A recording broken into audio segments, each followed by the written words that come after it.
I'm Sandy Mackey. And I'm Al Curtis. If you see little golden heads pop up, those would be some of the fleet of golden retrievers that we have in the office with us, which they're quiet when they want to be, and then loud when we not. put a camera on. And then they're not. So Al, what is new in the pool guy world since we did our last podcast? Which, well, we did two since the last one was released publicly because we had a little audio mishap. So if anybody who reads lips would like to translate 2 hours of the most fabulous thoughts and perspectives we could have possibly come up with, it's that available. Was probably our best work. It probably was. Probably was. Of course. It's been a long time since we've sat down and had a conversation. And certainly a lot has gone on. I heard that you were in the presence of someone pretty awesome a week ago today, probably like right now. I don't know exactly what time it is, but that was quite an experience. That was a pretty cool experience for sure. I would say fundamentally changed me as a person. And we are talking about our President of the United States, Donald Trump. What an amazing experience to be in a room with him and get the genuine person. Now I believe that he's more genuine all the time because he hasn't played politician like the politicians that are someone else completely different on camera than off camera. I think he's a pretty straight up guy all the way through. It was really nice though to hear his conversation without media recording, without people scrutinizing everything he was going to say and plaster it all over the news and that. Instead it was a nice private, intimate, they're amongst friends type of a situation, so he could be just honest and straightforward. And not that he would be honest, but he would curb his language maybe in a different environment because it's going to be taken incorrectly or used out of context. In this case, he didn't have that concern of it being used out of context, so he was able just to say and let it flow exactly as it came out of his thought process, and that was amazing. It definitely was, and I do think anything he says is clipped into sound bites and used in ways that it wasn't intended. So yeah. It definitely was a life-changing experience. Amazing to be in the room with him. And I found myself there trying to absorb the whole experience, him being in the room, and catch every word that he was saying. So I know just because I was trying to catch everything that I may not have heard every word he said, yet I think I got the most important parts, just being in the room with him and finding it to be as amazing as I could have hoped for. Yeah, it was truly something special, and I know that my belief in him is stronger now by far even than it was. And you know my story with him is I never took him seriously. Years ago, we'd see him flashed on TV. This was pre-reality television, and he was going through his financial ups and downs, which as a businessman is not unheard of. Yeah. We've all been there. So, but to me, and at my young mind, that was some big deal. And I remember thinking, wow, he's got this lifestyle, he's this whatever, and he's got this big ego, he's got this way about him. Well, that was just my perception based on non-reality. It was based on television, based on what the news broadcast, and back in those days, all of the means by which people put propaganda out. And then he decided to run for president. And of course, I really didn't pay much attention to him through the reality TV show. I was never an apprentice. I've never really watched any of the reality shows like that at all. And then we heard he was running for president. And of course, I hadn't read any of his books. I hadn't seen any of his interviews where he talked about politics or talked about life talked about, foreign policy or trade. And yet he'd been doing that all along because he's credible in that arena. And it wasn't until he decided to run for president, and I was still unsure about him. But then I heard his son, Donald, speak about his father and said that if any American, or if anyone, he said American because it was specific to the election. He said if anyone sat across from my father from dinner and just spent an evening with him at dinner, everyone would vote for him. And it was really interesting to hear a son say that about a father. And then he also said, my father gave us nothing but opportunity. He was smart enough to know that giving us would not help us grow. Teaching us, giving us the opportunity to flourish would. And they've all become amazingly awesome people. And I heard that interview, and that was early on. That was right after he had become a candidate, and I was sold. There's no doubt about it. If a guy like that could talk about his father in such a way, I knew this guy was real. Because we know most children can't put into words those types of things about their parent because of the angst and the anxiousness that goes on between parent and child. But I knew at that moment that Donald Trump had raised his children properly, and that he had to be a solid guy in a public world that he lived in to still be able to have the wherewithal to create this relationship with all of his children. To me, that was enough to say this guy is more than qualified to run our country. And that was kind of the evolution for me, and then we've never looked back. And up all night at the election night because I knew he was going to win. Yet we heard all the garble, but there was no way I was going to bed until it was a done deal. And I know that you've, I don't know where you decided how it started for you. I was trying to think of when it really clicked in for me. I know. And before that, though, what was your thoughts or experience about Donald Trump before that?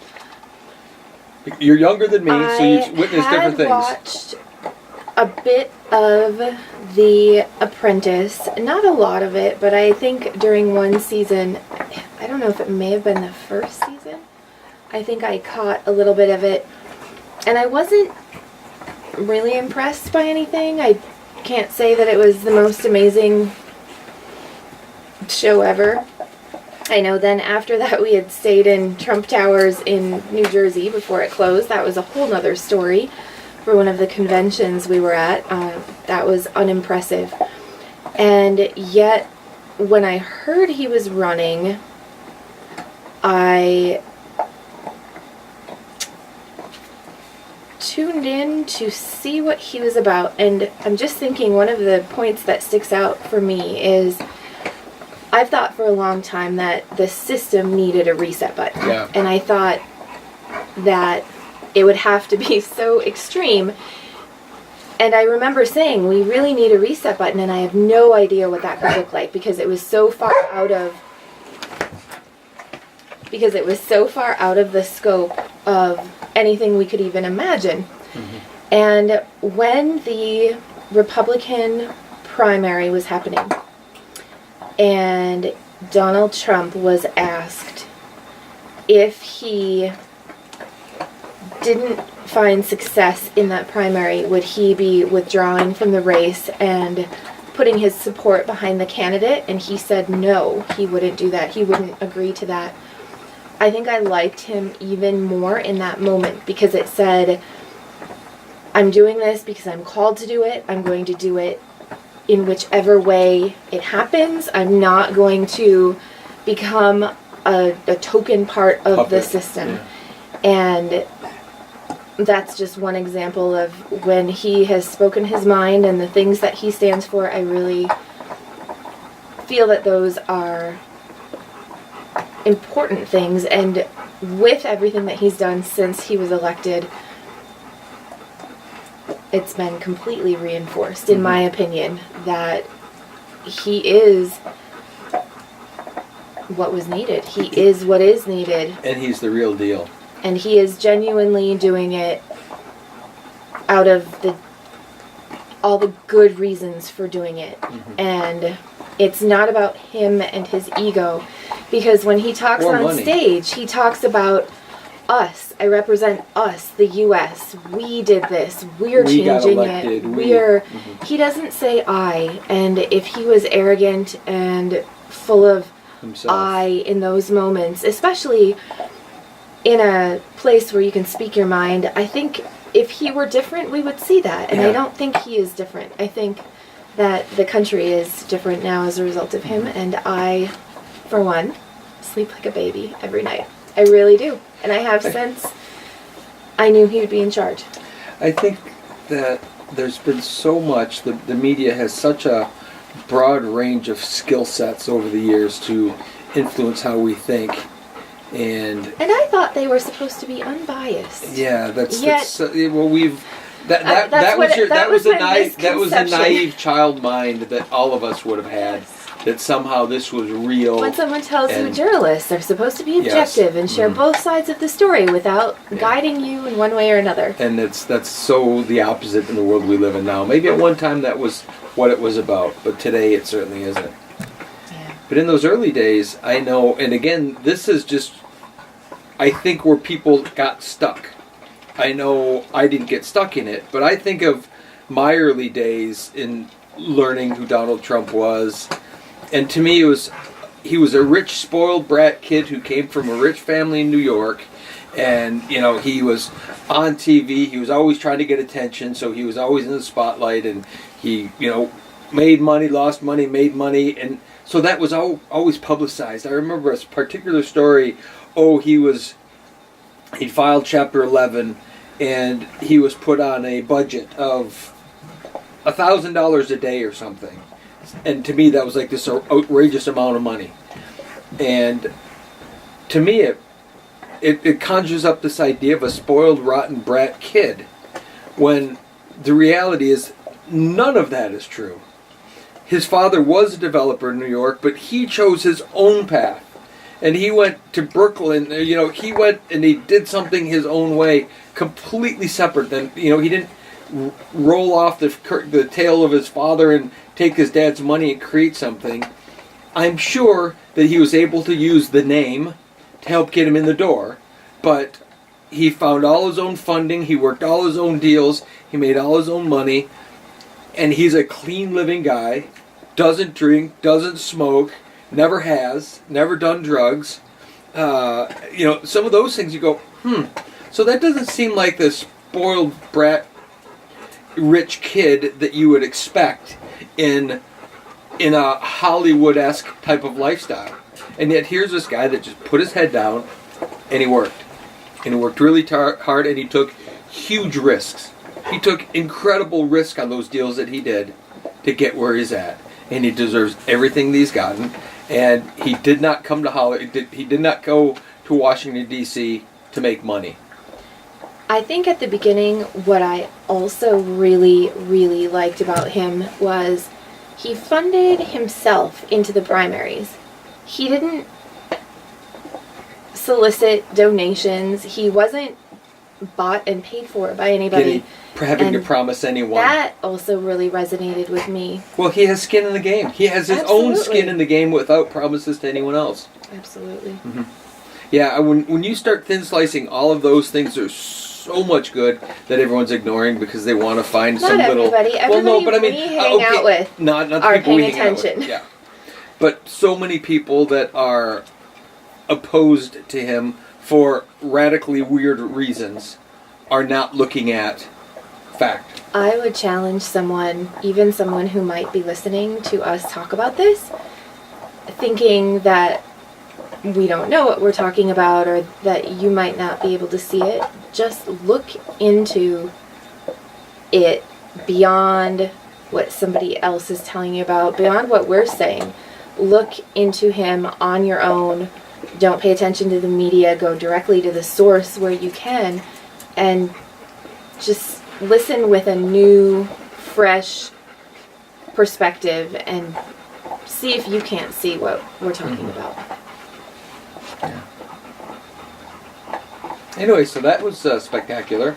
That was Life-changing. spectacular. Yeah, it was certainly something that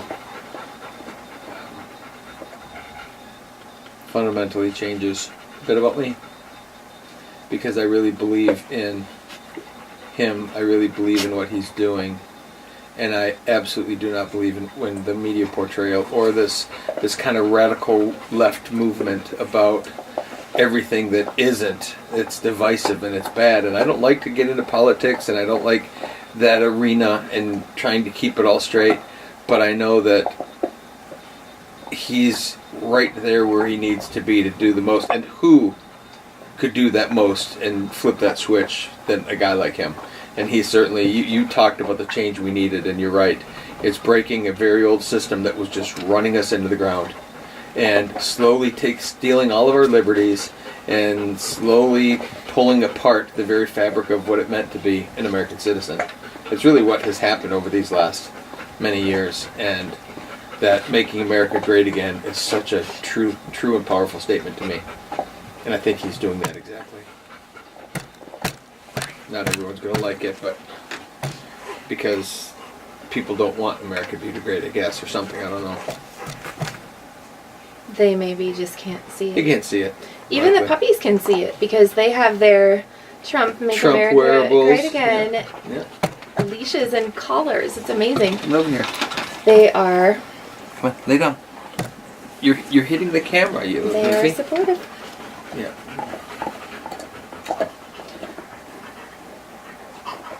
That could be it for today for a podcast. Like, we could just wrap it right there. And tune in for the next podcast where we'll talk about other things and new things. Interesting that we become a little political sometimes, but this is a I know. worthy We thing. rarely do. Yeah, And yet, no. here we are. Well, thanks for listening. And there's We'll see you soon. there's the Trump wearables right there on the puppy. Yeah, I don't